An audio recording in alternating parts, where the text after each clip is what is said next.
ठमठी में दू भातार छौड़ी रखना चाही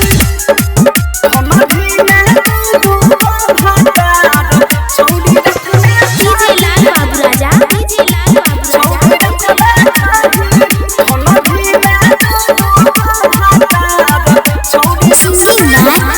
रोशन लाल यादव ठमठी में दू भातार छौड़ी रखना चाही छौड़ी रखना चाही हे गई ठमठी में दू भातार छौड़ी रखना चाही अपनो तहै अपनो छौड़ी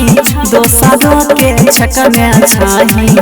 अपनो तहै अपनो छौड़ी दोसरों के छकने चाही ठमठी में दू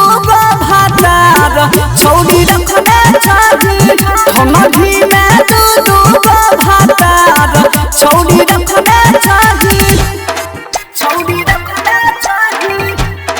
छौड़ी रखना चाही डीजे लाल बाबू राजा डीजे लाल बाबू भातार छौड़ी रखना चाही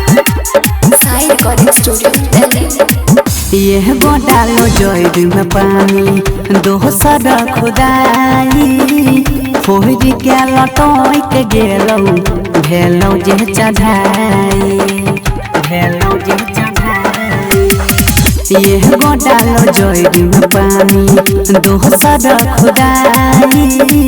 फोहरी के लटोई के गेलौ भेलौ जे चढ़ाई समिलियो लगे गोई फिगर लाह गोई छे देखने चाही समिलियो लगे गोई फिगर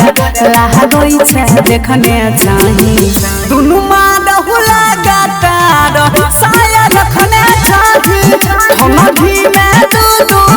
भातार छौड़ी रखने चाही छौड़ी रखने चाही छौड़ी रखने चाही डीजे लाल बाबू राजा डीजे लाल बाबू साई रिकॉर्डिंग स्टूडियो दिल्ली दोनों हाथ भी में तोहरा यहाँ वही हो तुम जा गुडू सोनी संगे खाई छिगे खाजा खाई छिगे हाँ हाँ दोनों हाथ भी में तोहरा यहाँ वही हो तुम जा गुडू सोनी संगे खाई छिगे खाजा रोशन हलाल के तू चोहली में कोई रखने चाही रोशन हलाल के तू चोहली में कोई रखने चाही रोहमेश साबन है जगाद छौड़ी रखने चाही ठमठी में दू भातार छौड़ी रखने चाही साई रिकॉर्डिंग स्टूडियो दिल्ली।